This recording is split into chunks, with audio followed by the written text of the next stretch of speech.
Hey everyone, you're listening to Party Time, My Golf Story with Kevin Walsh and whatever special guest he has today. You can check me out on episode 9 of the podcast. Today I'm wearing Grayson clothes while I'm out practicing because I believe in look good, play good. And follow me on Instagram, Sophia Warren Golf, and hope you enjoy the rest of the show.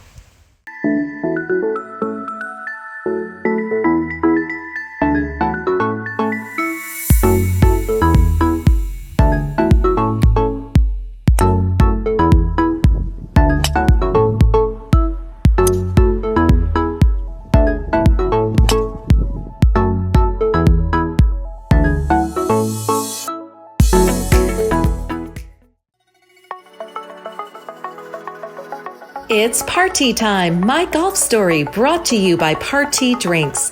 Classically designed golf drinks for golfers by golfers. And the golf real estate pros Gene Walsh and Vince Visicaro. For your Southwest Florida real estate needs, check them out at suncoastdreams.com. Now here's your host, Kevin Walsh. Hey, what's going on? Welcome to the program. We have another golf coach. This is our second golf coach on Party Time, My Golf Story. The first was the coach at Babson College, Jeff Page, who coached the men's and women's teams there. Our guest today is Robbie Davis. He's the women's head coach at Florida Southern. Very successful coach. I've done some caddying with Robbie. I played college golf against him, not in the same group, but he went to University of Kentucky and I went to Purdue. He has some cool stories about just being in the game for a long time, what's changed about the game, what it's like to be a coach in the game. He is, I think we could easily say he is a golf lifer, and golf is just such an important part of his life. And when you hear a story about what he had to do to continue to stay in the coaching business, I think you're really going to admire him even more, not just for his great golf and his stewardship of a very successful program, 4-time national champions at Florida Southern under him. I think you'll really get that golf is an important part of his life. And that's really all of us. That's pretty much why we have this program, for golfers, by golfers. Couple of things, just housekeeping stuff. I say it every time, but I need your help. Please subscribe to the podcast and like it, because analytics matter to the geniuses at YouTube, at Google, to our sponsors and everybody else. So if you would take a moment and maybe leave a comment, I would greatly appreciate it. That's what keeps us going. And a big thanks to our title sponsor, Party Drinks. If you're looking for a drink alternative on the golf course, that's not a beer or a hard seltzer, and you really want something that's classy for golfers, by golfers, that's what Party is. For a list of the places where it's served, well, you could just ask your golf course, do you have it? Oh, you don't? Well, you get it. But scrolling across the bottom will show you a list of some of our customers. And we're also moving into the marina industry, because as much as we think our drinks are great on the golf course, we're starting to get a lot of traction at dockside places and also in the boating community around Florida. Figure that one out. Good stuff. Also, if your dream is to live in a golf community in Southwest Florida, particularly around the Sarasota area, nobody better than the golf real estate pros at suncoastdreams.com, a division of Fine Properties in the greater Sarasota area. Vince Visicaro and Gene Walsh can get you all set up. They're based at Lakewood National Golf Club, which is the #1 golf community in Florida. 2 Arnold Palmer design courses, and I think there are about 50 properties available. So trust me, it's the best. It doesn't get any better than that, and it doesn't get any better than Vince and Gene. They got you taken care of more than anything. They know exactly what they're doing. Okay, let's bring the man of the hour in, Robbie Davis. Robbie, what's going on, man? Hello. Hey, Kevin. Thanks for having me on today. Yeah, looking good. We're in the digs. We're in the home office. Is that what's going on there? We're here at Florida Southern College, yes, in my office, and so it's a nice place to get things done and talk a lot about golf.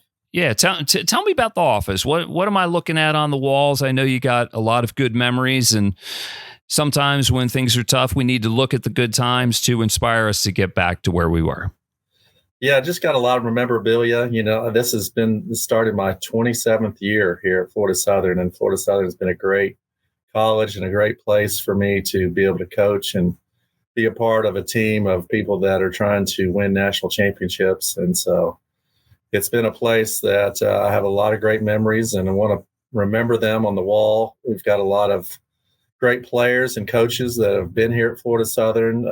Famous Charlie Matlock that coached Lee Jansen and Rocco Mediat, and then Coach Doug Gordon that has won 6 national championships here at Florida Southern on the men's side, and then the women's team, which started in '95. I started in '96, and we've had 4 wins, national championship wins in my tenure, and hope to have another one here soon before I leave. I'd love to have that opportunity, but a lot of memorabilia on the wall. I was fortunate enough to be inducted into the Coaches Hall of Fame, and that was mostly due to the great coach Julie Gardner from Rollins College that has been with them for over 30 years and has been a great mentor of mine and a friend, really, and something special because we're a rival of Rollins College, but yet we're really good friends and talk quite frequently about golf and life, and she's been a great support to me, and it's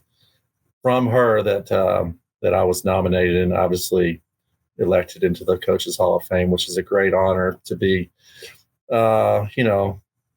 welcomed in to amongst your peers, to be singled out as somebody that's doing well at what they do. And I was talking with you earlier, if you hang around long enough, they'll give you something for just hanging around. So that's my joke about it. But it's a thrill to coach. It's a thrill to be a part of golf. It's been a part of my life since I think 4 or 5 years old. I can't remember not playing, honestly. So It's been a great life and a lot of memories and a lot of stories.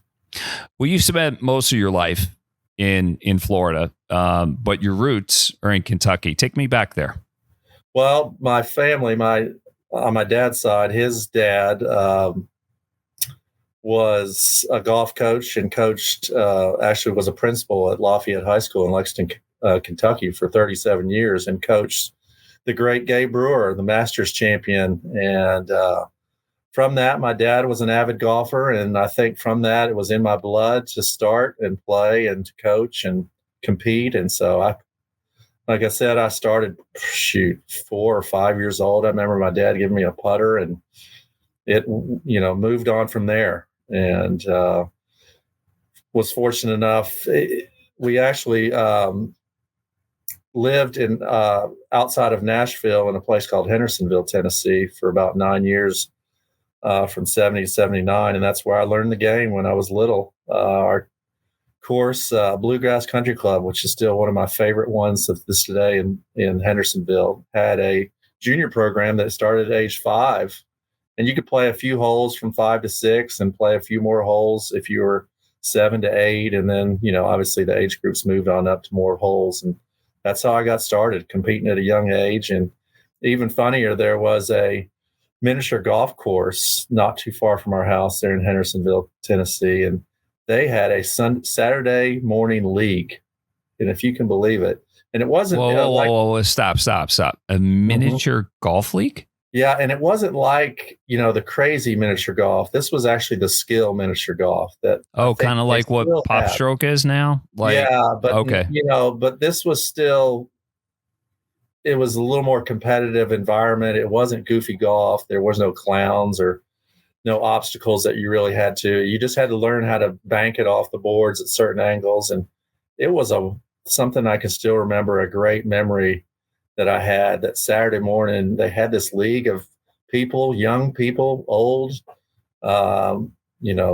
amateur, good, terrible golfers that would play. And, for a little kid to get a trophy at a young age, man, that just sparked my interest. And so with that, and then playing at our junior tournaments at the golf course, starting at a young age, was just a great foundation to build and learn the game on. Robbie Davis, the women's head coach at Florida Southern, is our guest here on Party Time, brought to you by Party Drinks and the golf real estate pros of Vince Vizicaro and Gene Walsh from suncoastdreams.com. Robbie, did you play other sports or were you just all golf from a young age? Tell me. I liked anything that had a ball in it, really. Played a lot of soccer, some basketball. I was not tall enough to continue playing basketball nor fast enough. Loved soccer, but and then played a little bit of baseball, little leagues. But once I felt like I was pretty good at golf, I stuck to it And that's where kind of one of my funny stories was. We moved from Hendersonville, Tennessee to Lakeland, Florida in August of 79. And our public course had something on Mondays. Every Monday, they had a Monday junior league that they called it the Junior Citrus. And it ended up being in a final tournament at the end of the summer called the Junior Citrus Open. It's still played today. And so that's how I continued to play the game and got into it and enjoyed playing. But that's how it started, just playing golf until I was good enough to play. And then once I got pretty decent, my dad realized I needed a teacher. And that's when David Ledbetter started his academy at Greenleaf. And I remember going to him in 1984. And he had a little shack on the back of the Greenleaf West golf course, and you would bring your VCR tapes, and he would do a 4-person lesson on Saturdays from 1 to 4. And that's how I began my golf instruction, is through David and through his assistant, Chris Gahan. And they helped me, become better. And obviously David has gone on to amazing things and to become one of the best teachers in the world now. But I was fortunate to get on the front end when he had first started in Florida at Greenleaf West. Which now was Nick Faldo around at that point? Yeah, I was too young to know much about golf in the professional ranks, but I can still remember this day of hitting balls next to Nick Faldo, Nick Price, David Frost, Andy Bean. And I thought, wow, that's pretty cool.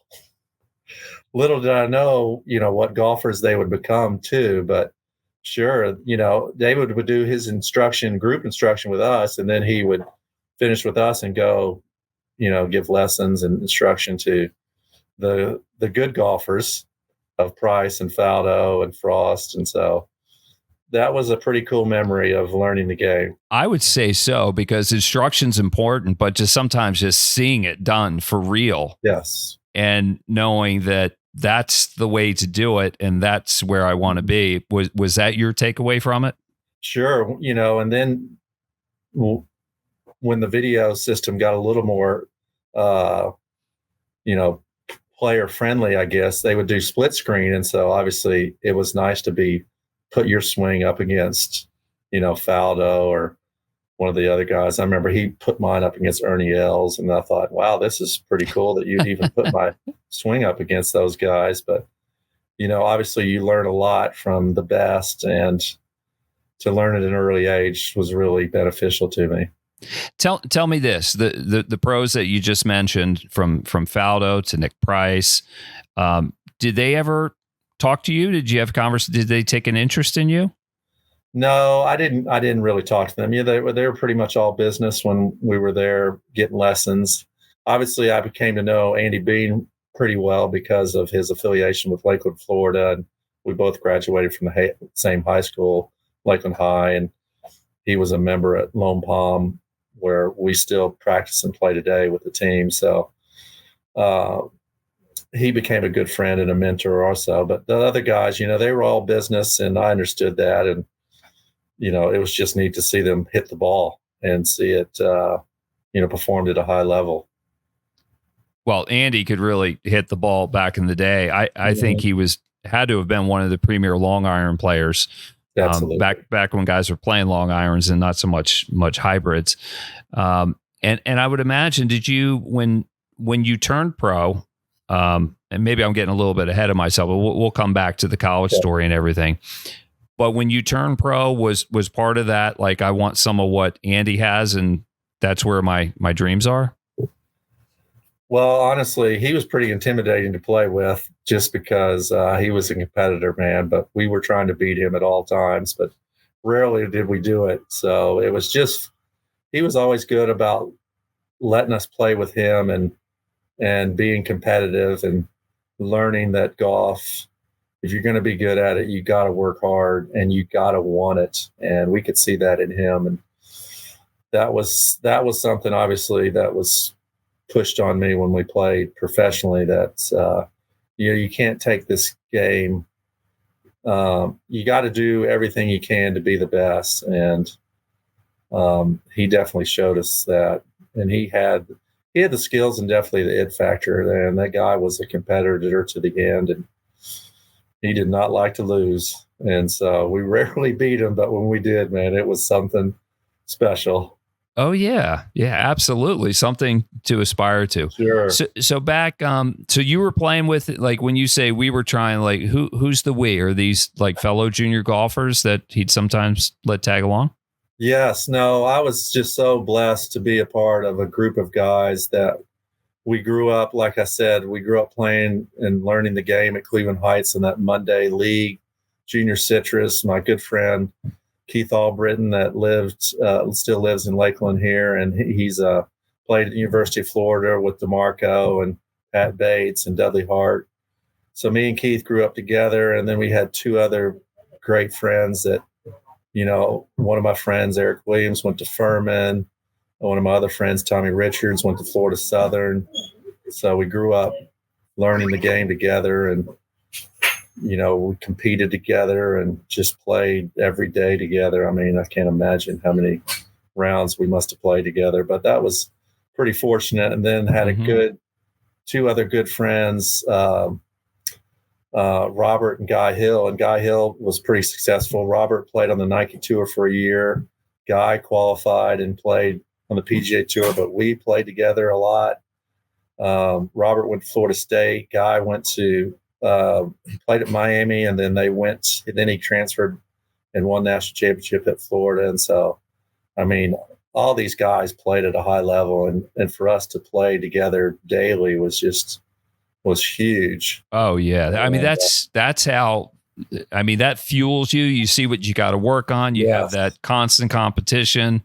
You're playing for something, bragging rights. I mean, was there a little side gambling with just for cokes or something, or a couple bucks? Always, yes. We played. Yeah, I mean, none of us had any money to lose, so it was always lost between the group of us. So you lost some days, you win it back the other days, and then of course we'd play gin up in the third floor of the clubhouse when it started raining, and so it was competitive all the time. Oh, that's good. That's the full golf experience. More than golf going on, you're playing gin afterwards. Yeah, at a young age too. Yeah, well, all of us were probably between 20 and 27, and I remember Robert's dad one time told us we were a bunch of gypsies, saying, "You guys don't even know what the real world's like. You sit there and you play golf and play cards all day." And I was like, "I don't care what you're saying. It's fun. I'm gonna keep doing it." Hey, tell me about college. You went to University of Kentucky. How'd you end up there, and what was the experience like? Well, I told you earlier, my grandfather was principal of Lafayette High School in Lexington, Kentucky for 37 years. And so my dad grew up in Lexington, and my grandfather was a professor at University of Kentucky. My dad and my mom and my uncle, my grandfather, all went to the University of Kentucky. So it was burned into me at a young age, University of Kentucky. So that was always something I was interested in going to. But, Florida Southern obviously was a huge draw too. I think if I didn't live so close to the school, I probably would have ended up here at Florida Southern. But it was just too close. I felt like it'd be going to high school again. And so I was fortunate enough to get a scholarship to play at the University of Kentucky. And, they say it's the best 4 years of your life. And honestly, it was even better for me. So it was the best 5 years of my life. And, okay. Well, stop it there. What happened? Was there a red shirt, or we just need a little extra time? Yeah. I played for 4 years and couldn't take the load of classes to graduate in 4. So the coach and at Kentucky, they took care of you. If you wanted to graduate, they would take care of you your 5th year. And so I helped out part-time just with the team, driving them, helping out when I could with practice. And so it was a great opportunity to be able to practice and play for free and to get your education and graduate from the University of Kentucky. So it was an amazing opportunity, and just still remember and still have great friends there today that I played with. So it was an unbelievable time for me. Well, I remember one of your teammates, the big kid from Argentina. We talked about this Yes. in the Caddy Alan Shack. Horowitz. Yes. And he was a great guy. I mean, he was like the most fascinating man in the world before we knew who the Dos Equis guy was. Mm-hmm. Yes, he was. Alan was just jovial, big guy who had a big heart, and he was just a lot of. And I've lost touch with Alan, but I know he's doing very successful now. He went back to Argentina, and I think works with one of the oil companies back there. And all my friends that I graduated with are doing just tremendous. Marshall Butler, who I played with, one of my best friends, his son just J.M. Butler just won the national championship with Auburn this year. So got to see him. One of my great friends, Timmy Leroy, still lives there. Mark McIntyre, Matt McIntyre, just tremendous friends. And one of my best friends, Mark Lalonde, who is just a great, great friend that I still keep in touch with. And probably one of the funniest human beings ever is Andrew Price. And I hope I get to see you sometime in the future, Andrew. You might be the funniest human being I've ever been around, and probably one of the most talented golfers. We had an amazing group of guys that we got to play with every day. Well, college golf is like you spend so much time together on the golf course, practicing together, traveling together. At Purdue, our coach was afraid to fly, so we did a lot of driving in the oversized van, and the shenanigans that went on in that van were just, borderline criminal, but absolutely entertaining and unforgettable. Oh, for sure. Yeah. We didn't let our coach drive. We didn't let him drive. He drove too slow. He wasn't aloof, but we feel like he would just space out. So we just said, Coach, we're driving. You just sit in the back. And, you could do things like that today. Oh, I know, right? Yeah. He'd give us the keys and just tell him to pick him up in the morning. You know what I mean? And no way that would happen today.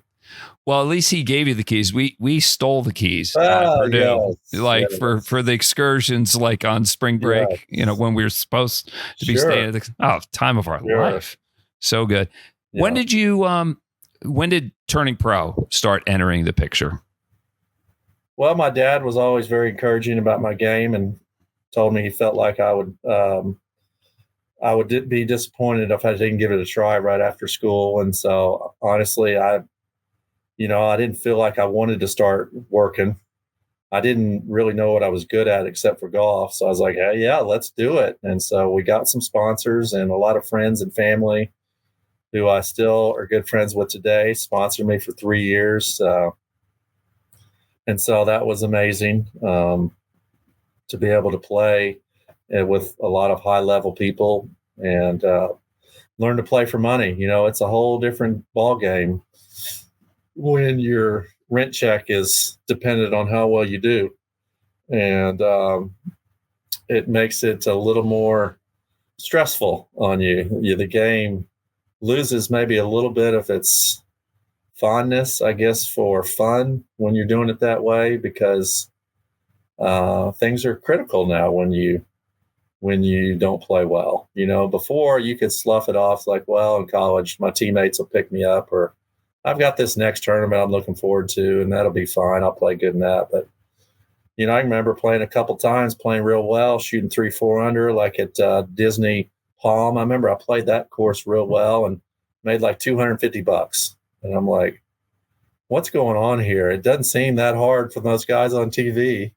Right. So, but it was a great learning experience. It's tough to make the math work, because unless you're taking it deep all the time, like those purses on the mini tours, right, they start getting really thin. Yeah. Once you're out of the top 3, even they start going down. So, I mean, did you get to the point where you talked about it being a pro changes the dynamics? I guess there's a sense of desperation that comes in. The pressure's different. Mm-hmm. What was it too much, or had you had enough? When did you decide, like, I think I'm done with pro golf? And was that were you relieved, or was that a hard moment? I was relieved. I think I had played fairly well and not seen any fruits. And so, that's just disappointing, because most of my friends were doing pretty good and making a living, and, they'd make their check and they were getting ready to buy a house. And me and my wife, Joy, at the time, were living in this duplex that actually we still drive by today, which is still a wonderful time. But, it's a little more stressful when you're having to pay for the groceries and stuff and the rent check, and it looks like you're not going anywhere. So, and two, I looked at my game and I was pretty decent at everything, but I wasn't great at anything. And I think that's what takes the average to great to, to good to great player. You got to be great at something. You got to either be a great driver of the ball or a great, iron play, or definitely a great putter. And I was just good. And so, that would give me that, 2-3 under, and I'd make my $200 to $300. And I realized that, I've got to do something different.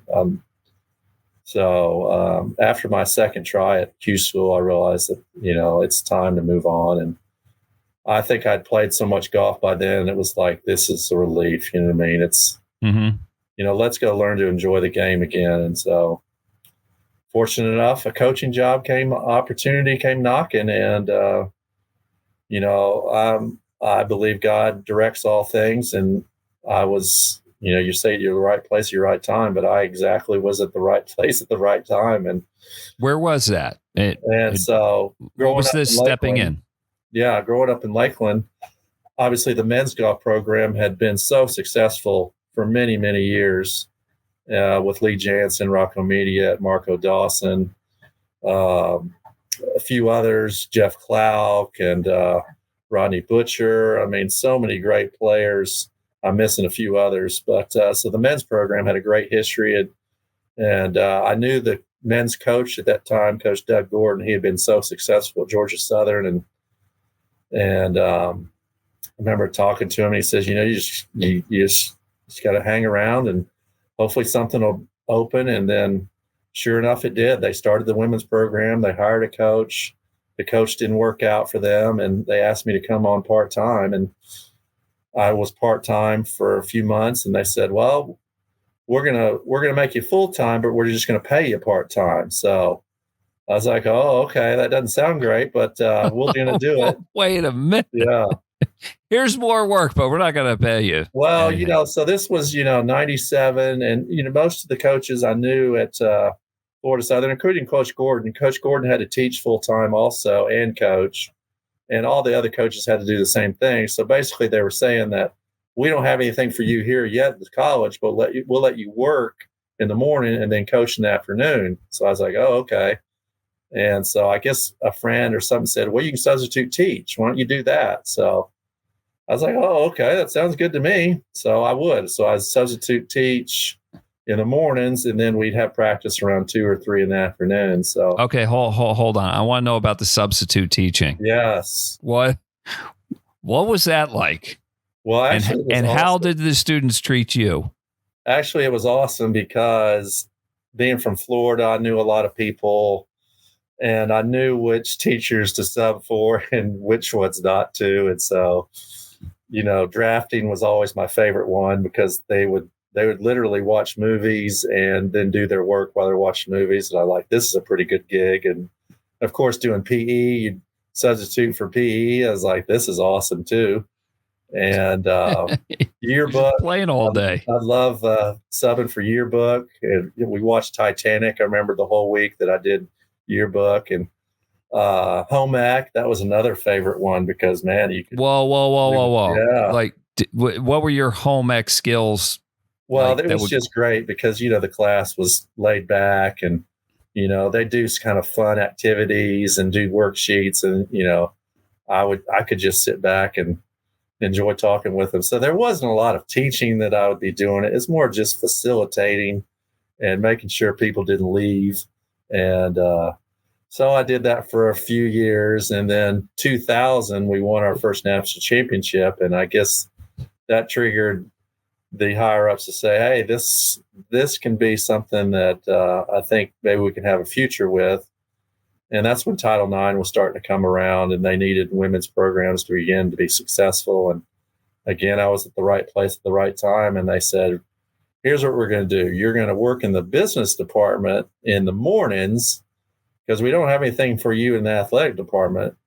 And so our athletic director, Hal Smeltzley, who was an amazing baseball coach for Florida Southern, won many national championships, and they called him the Silver Fox for many reasons. But for one, he was able to work the numbers to get his coaches a decent salary, but he would work it one way or the other where you were making money off of somebody else, and he would pay you a marginal salary where someone else would pay the other part and make it full time. So that's how I started in 2000, full time finally.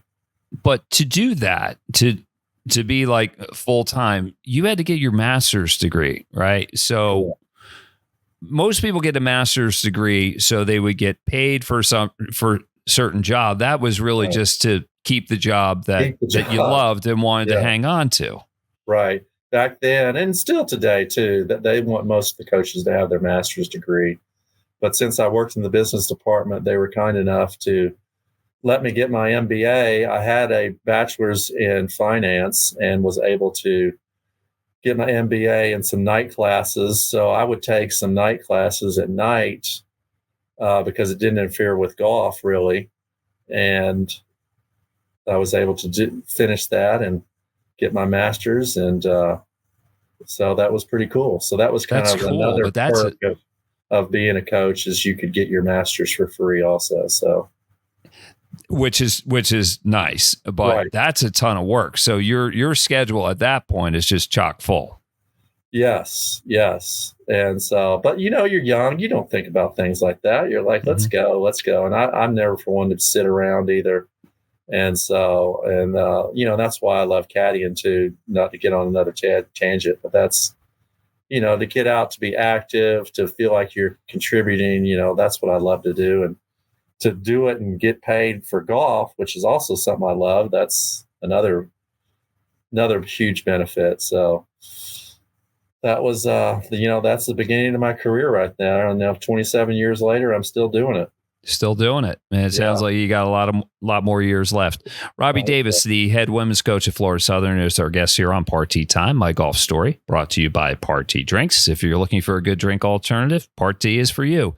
And if your dream is to live in a golf-related community, a golf resort community, no place better than Lakewood National Golf Club, and no realtors better for the golf experience than Vince Visicaro and Gene Walsh from SuncoastDreams.com, a division of fine properties in the greater Sarasota area. So, Robbie, tell me this. You've done it a long time. It's had to have changed in some ways. What was coaching like in the beginning, and how has it evolved? Well, it's different. The same aspects for greatness are still there. Hard work, persistence, short memory, love of the game. Obviously, those things are not going to change, but the obstacles, I think, are a little harder now. Social media has really, I think, hurt competitive golf coaching. I think for me, it's just, golf, you have to be so focused on it 24/7, and it gives back very little. And that's the hard part about the game, is that this is a game that you may never learn the greatness of it. And it just beats you down. And so it's just harder. I've had to become a little bit more creative with practice, a little bit more. I didn't used to have time limits on practice, but now I do, because players aren't used to practicing for 3, 4, 5 hours like I used to, like we used to have. And, and before social media and a lot of these other entertainment things that have kind of really grown, and of course I love it too, I'm not saying it, but, it's really hurt the love of the game. And so you got to be creative on helping people learn to love it now, learn to love a very difficult game. Like I said, that gives back very little. Maybe help me understand something. How is the social media? Is it because it's a distraction? It's a distraction, and it's just limiting people's attention span.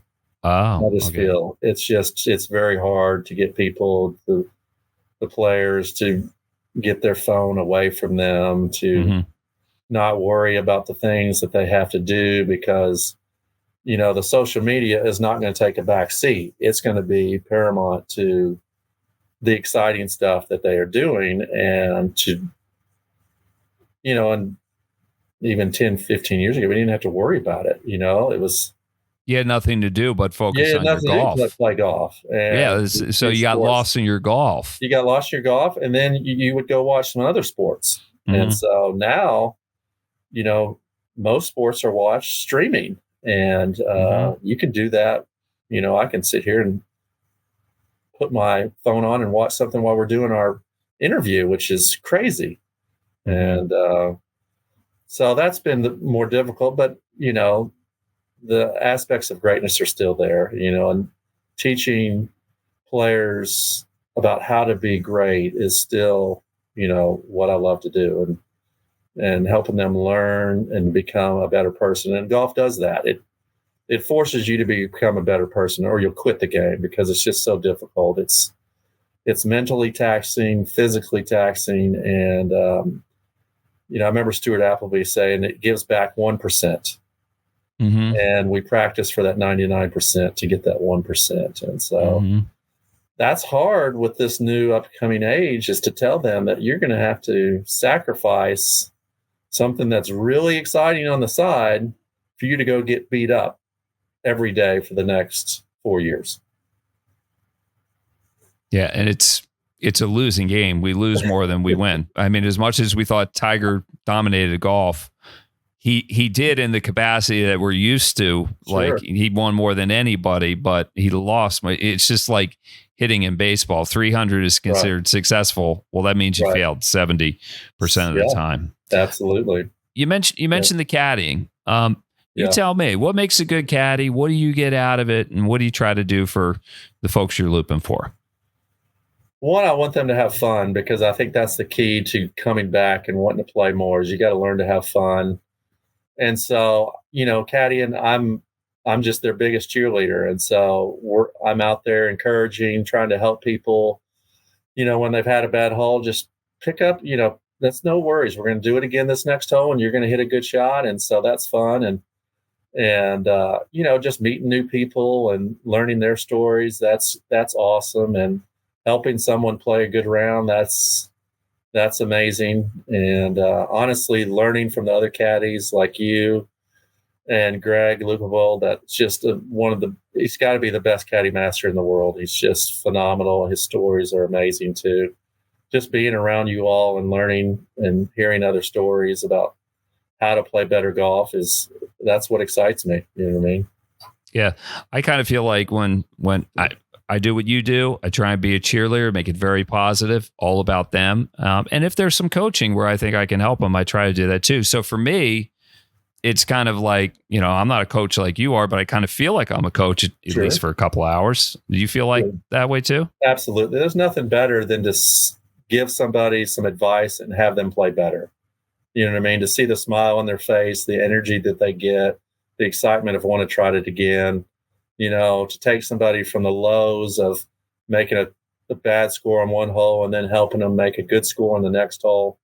That's awesome. And then to get paid for it, that's even better. So, there's the excitement of helping somebody and being rewarded for it.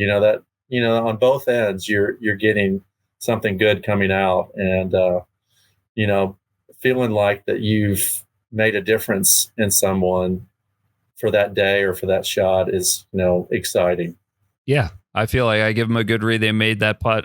I may be as excited as they are, because I felt like I did that. Yeah. You're telling my story too. It's like, I'm playing golf too. I'm just not hitting the shots. Hey, Robbie, tell me a good golf story. Just one that's always a go-to, that's either funny, inspirational, something you saw, somebody you played with, one that... Well, we talked about it a little bit before the show started about when I won the 1990 State Am, and I was fortunate enough to win that through a playoff. And so I tied with another competitor, and we tied the first hole at Bear Lakes, and the second hole at Bear Lakes is a par 3.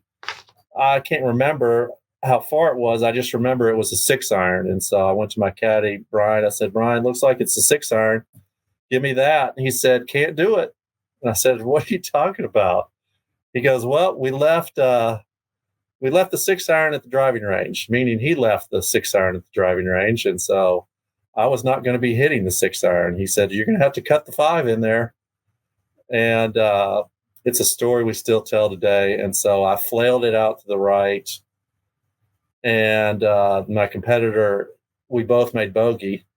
And so we went to the third hole, and I was able to win on the third hole. And so just a great story about, opposition and, are you going to take that, obstacle of not having the club you want, or are you going to do something about it? And that's kind of the way he basically said, no, we're not going to hit the 6-iron. And that's like, what are you talking about? He says, it's not available. It's not available for you to hit. So you're going to have to hit something else. And so I did, and, made the best of what I had and ended up winning. So it's a memory that I'll have the rest of my life. And it's just tremendous. And still me and Brian are friends today, and we tell that story. So it's a good thing it ended well. I think this story would be entirely different if you didn't win that playoff. Yes. And making bogey on that hole because you didn't have the club. All right, Robbie, we're getting down near the end. So I'm going to give you the final word here. Why don't you just tell me in your words, what does golf mean to you? How important is it in your life? Well, it's just life lessons. It's being able to face adversity. I feel like the game gives you so much adversity. If you can face it and get through it and still have your mind's wits about you, you can handle life and you can handle whatever it throws to you. And, I think that's what God has blessed me with, is being able to enjoy the game and learn it and love it and meet new people like yourself, Kevin, and tell the stories that we've told. It's just amazing sport for something that's that difficult. But be able to enjoy those little wins that you get, like I said, with the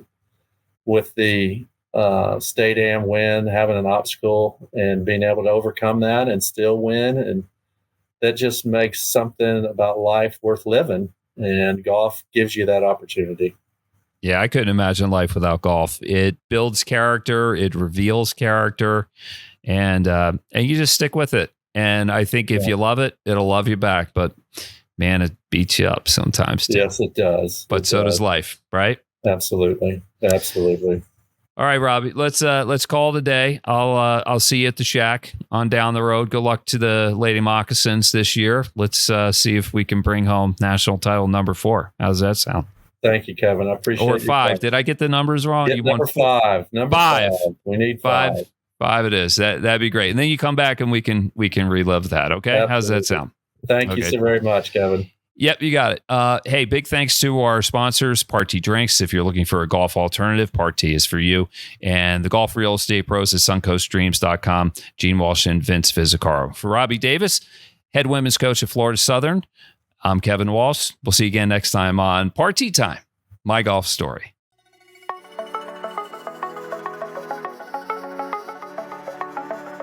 You've been listening to It's Party Time, My Golf Story, brought to you by Party Drinks. Classically designed golf drinks for golfers by golfers, and the Golf Real Estate Pros Gene Walsh and Vince Vizzacaro. For your Southwest Florida real estate needs, check them out at suncoastdreams.com or call 941-220-4000.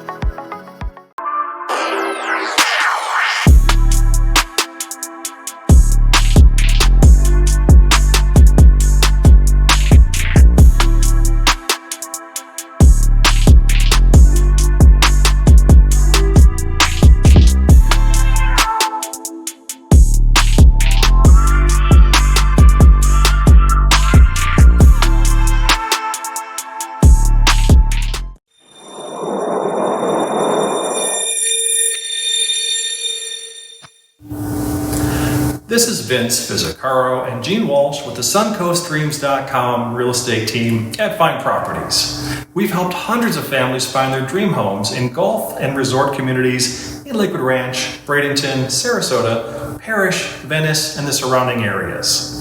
Let us be your guides to finding your dream home here as well. Learn more at suncoastdreams.com or call us at 941-220-4000.